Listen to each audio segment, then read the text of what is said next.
So let's go ahead and create some links. Let's see, what can we do here? Okay, so I want to come up here and I want to create a rounded rectangle, all right? And we'll just make it this big. I'm going to have to adjust the size to fit around our links here in a bit, but this will work for now. Corners, let's go ahead and make the corners a little bit rounder. Okay, something like that. Let's change the color to black. And let's adjust the opacity a little bit so you can kind of see a little bit of the stars through there, a little bit of the night sky and stuff, just like so. Maybe we'll turn this down just a little bit more. Okay, sounds good. And now what I want to do is I want to animate this so that it appears at a certain time in the timeline.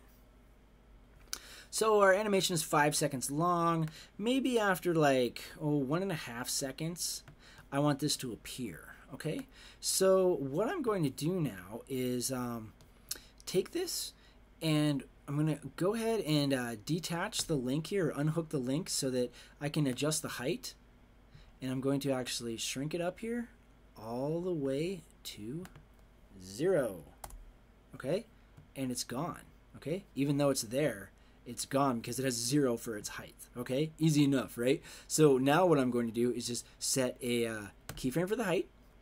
And we'll move up, I don't know, half a second. Well, we'll start at half a second, okay? And we'll go ahead and drop this down.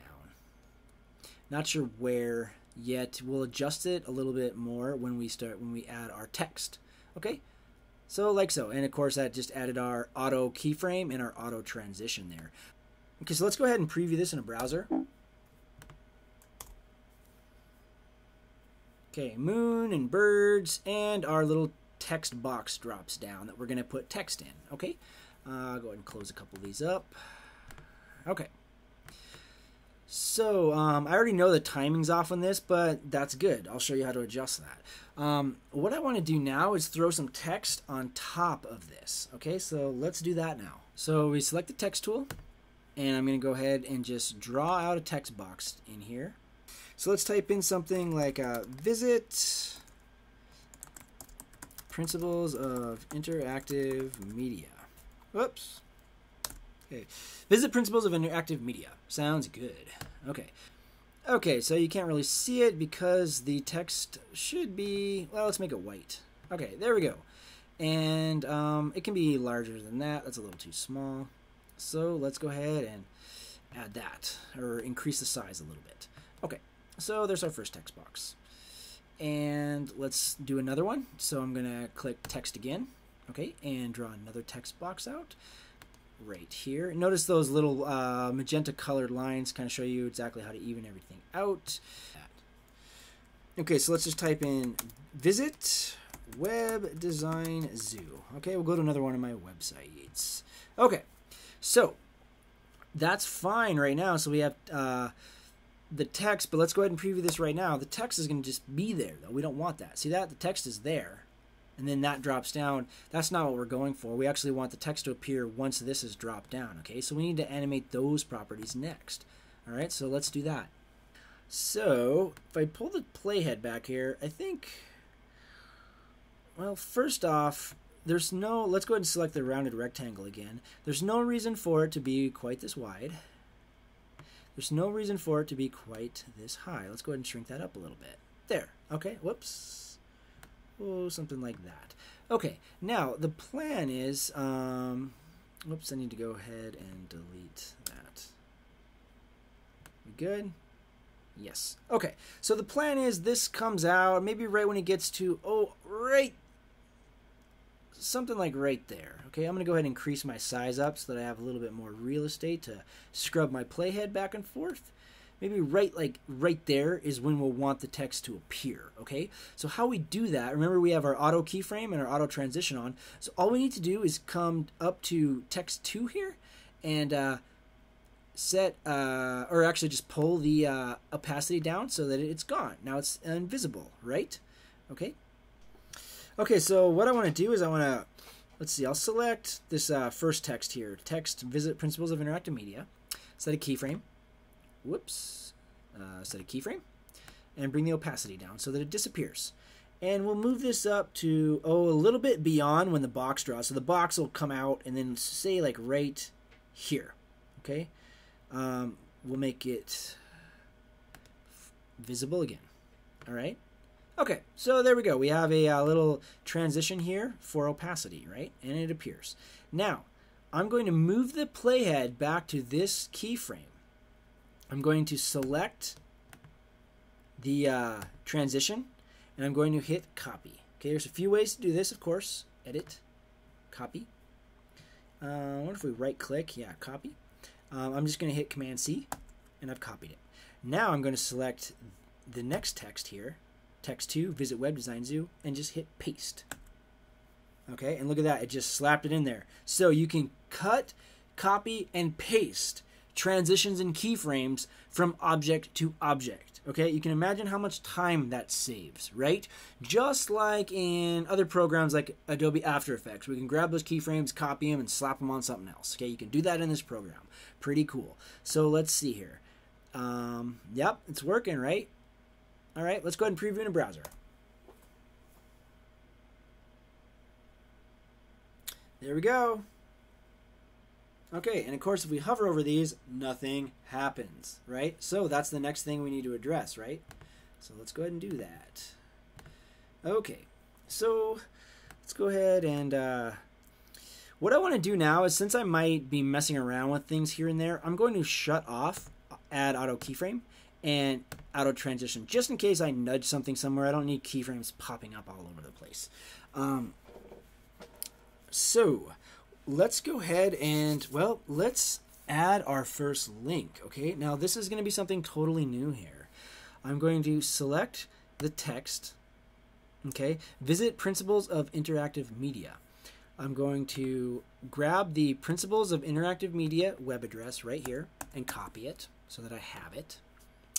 And I'm going to, well, I'm going to add a function. Okay, so I'm going to, so this first one's called text 1, right? So watch this. I'm going to come over here to the elements. Here's text right here. I'm going to select this open actions, the curly braces here, okay? I'm going to just click on that. And look at this. This whole new area opens up here. And we have a whole bunch of different actions that we can choose. And I just want to click action for now. So I'm going to click on click. Okay? And up pops the JavaScript. Okay? Now, I have the option here of choosing all these different actions or functions based on the click action. Okay? We're in click. So insert code for mouse click here. All right? Now, you don't have to type any code in here. You can actually just select and it's going to type the code for you. What do I want it to do? I want a link. Do I want the link in the same window or in a new window? And I want it in a new window. Okay? Now notice it just set this up for us right here. Okay? Window.open. And in parentheses here, we have the target, our web address that we want to go to. And I'm going to just paste in principlesofInteractiveMedia.com. Okay? That's all I'm going to do. And I'm going to just shut this. Now, notice that this curly braces here for open actions has a solid filling in it, letting you know that there's something here. If we open this up, there's our code. Okay? All right. Now, if you're wondering whether or not you can actually just type in here, you can just type in here. You can throw in all the code you want to, and you can do a lot of really cool expanding of Adobe Edge just like that. But there's a whole lot you can do just by clicking and adding your own scripts like this. So now let's go ahead and, let's do one more thing while we're here. So I've got text selected. We've just added a link, right, as a click function. I'm going to change the cursor. I don't know if you remember, but in the last video, I promised that we'd get to the cursor here. So let's go ahead and select that. And I have all these different cursors to choose from, and I'm going to choose the pointer. Okay? Cool. It does nothing right now, but watch this. Let's go ahead and preview in a browser. So here's our little animation. We got our flying GIFs and our moon. And as I hover towards that text, see how it changes to the pointer? I got a arrow cursor. Now I got the pointer cursor. Arrow, pointer. All right, and that lets me know that I can click on something. And I chose to open this up in a new window. So let's click on it. And there we go. There's our Principles of Interactive Media site, just like that. So let's go ahead and close that. And so it's working. Now, Web Design Zoo is not doing that yet. So let's go ahead and grab the web address for Web Design Zoo. And let's repeat that process with my other website. So we got to select text2, right? Now we have it selected. Okay, we can also just select it up here, text2. We need to come over here and we need to open actions. What kind of action? A click action. What happens? What kind of function? Take me to a new link. Do I want it in the same window? No, I want it in a new window. There we go. And instead of going to adobe.com, we're going to go to webdesignzoo.com. That's all we do. Close our little window here by hitting that X in the corner. And I want to go ahead and change the cursor, but I'm not going to do it yet. Go ahead. Let's go ahead and check it out. Okay, so if I hover here, it changes to the pointer. Hover here, it does not. But this is still a link. It's just, you know, your visitor's going to have no idea what the heck to do right there. So let's go ahead and make sure that text2 is selected. By the way, you can change the names of these if you want to. See that? And I could just type in, you know, Web Design Zoo or something like that. But I'm going to just keep it at text2 and select the cursor here, and we'll hit auto and hit the pointer. Okay, sounds good. And let's go ahead and preview in a browser. There's our moon, there's our birds. Hover over this and we get the pointer. Hover over this and we get the pointer. Click this and it takes us to Web Design Zoo. Let's go ahead and preview it one more time in a browser just for fun. There we go. Flying birds, moving moon, some links. Okay, very simple animation. And I promise we'll get much more complicated as we move along with this series. So go ahead and have some fun with that, and I'll see you in the next video.